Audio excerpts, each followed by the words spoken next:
दिल्ली सरकार और केंद्र सरकार देख लो, क्या ये आपकी पुलिस फोर्स इन्हें रोक लेगी? रोक सकती है? अरे भाई, आर पार के लिए तैयारी कर लो, आर पार के लिए तैयारी करो। फिर चाहे वो केंद्रीय चुनाव आयोग मुख्यालय हो या संसद भवन हो, तैयार है ना भाई? मैं भी तैयार हूं, मेरा क्षत्रिय समाज भी तैयार है, हम सब तैयार हैं। और अब 85 नहीं 97 हो गए। कितने हो गए?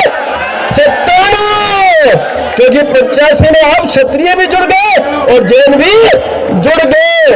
अब देखते हैं कौन हमें रोकता है।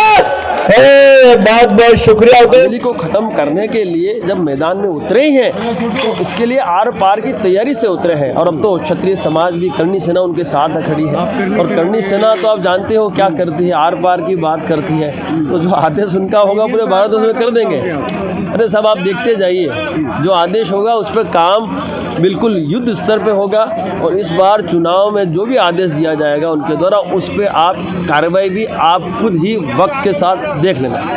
जो ईवीएम की वैन घूम रही है उन पर लिखा है मोदी की गारंटी। देखो, सरकार है, प्रशासन है, सत्ता है उनके पास, और सत्ता का उपयोग और दुरुपयोग उनके पास सत्ता है तो उसका करने दो, हमें क्या फर्क पड़ता है। लेकिन हम तो जो निर्णय ले चुके हैं उस पर हम अटल हैं और अटल ही रहेंगे।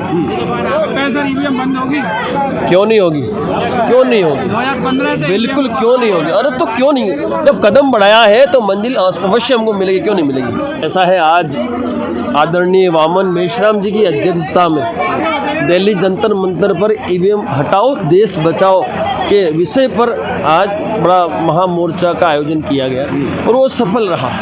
आप सबने देखा कि हजारों की संख्या में पूरे भारतवर्ष से यहाँ सभी देशवासी आया उपस्थित हुए और एक जो मैसेज देना था चुनाव आयोग को, उनके आकाओं को, वो यहाँ से दे दिया गया। 10 दिन का समय दिया है वामन मेश्राम जी ने, और 10 दिन के बाद जो आदेश उनका होगा उस पर हम समस्त भारतवासी कार्रवाई करेंगे। लेकिन सर, चुनाव आयोग तो गारंटी दे रहा है 40-50 हज़ार ईवीएम की वैन लेके गाँव जा रहा हूँ। देखिए, कुछ तो है। यदि वामन मेश्राम जी जैसा 67 साल का वो व्यक्ति मैदान में उतरा है तो कुछ न कुछ तो कहीं न कहीं तो धांधली है, कहीं न कहीं कुछ ऐसे घटनाएं हुई है, ऐसे कुछ धांधली नजर आई है, तभी तो आज जनता मैदान में उतरी है। तो उसमें कुछ गलत बात तो नहीं है, उन्हें न्याय अधिकार मिलना चाहिए। दबाव पड़ेगा, भयंकर पड़ेगा, आप देखते जाओ, बहुत अच्छा पड़ेगा और पढ़ना भी चाहिए। हटने की जो 10 दिन की जो ठीक है, 10 दिन का समय देना आवश्यकता दिया है, हमारे मुखिया हैं उन्होंने दिया है, तो हम उस पर अड़ग हैं और जो आदेश देंगे हम आगे बढ़ेंगे। मैसेज क्या देना चाहेंगे आप? मैसेज ये देना चाहेंगे कि निष्पक्षतापूर्वक लोकतंत्र में चुनाव होने चाहिए। बैलेट पेपर से चुनाव होते हैं। जब अमेरिका, बांग्लादेश और यूरोप इसको हटा चुका है तो फिर भारत देश को क्या आपत्ति इसको हटाना में भाई। जब भाजपा सरकार जीतती है, बैलेट बॉक्स भी तो लूटे जाते थे। देखो ऐसा है, अपवाद तो हर जगह मिलेगा, लेकिन कहीं न कहीं इससे कई गुना वो सुरक्षित था। अब तो टेक्नोलॉजी का उपयोग हो रहा है, सारा काम हो रहा है, तो वो तो रोका जा सकता है। वो रोका जा सकता है, बिल्कुल रोका जा सकता है। अगर नहीं रुका तो जो आदेश होगा करेंगे। मैं दिल से आभार व्यक्त करता हूँ आपका। मैं इन राजनीतिक पार्टी से पूछना चाहता हूँ, जब सुप्रीम कोर्ट ने आदेश दिया कि आपको चुनाव, ये जो ईवीएम मशीन है उसके साथ वीवी जो एक पीएटी के नाम से एक मशीन लगानी है, उसके बाद भी इन लोगों ने इस आदेश का पालन नहीं किया, तभी तो मैदान में उतरे। हम लोग मैदान में क्यों आए? कि आप संविधान के हिसाब से चल नहीं रहे हो, ईवीएम से सरकार चुन रहे हो, जिसकी पाबंदी सिर्फ यूरोप नहीं, अमेरिका में भी है और बांग्लादेश में भी है, और सुप्रीम कोर्ट के आदेश के बावजूद आप हवलना कर रहे हो, तो हम चुप बैठने वाले नहीं है। बिल्कुल सही कहा आप लोगों ने। आप सबको पता है, कुछ दिन पहले ही हम सभी के परम आदरणीय और हमारी सबकी धरोहर सुखदेव सिंह गोगा बेड़ी की हत्या भी इसी ईवीएम से चुनी हुई सरकार के व्यवस्था में हो गई। सही क्या गलत है? सही बोल रहा हूं मैं।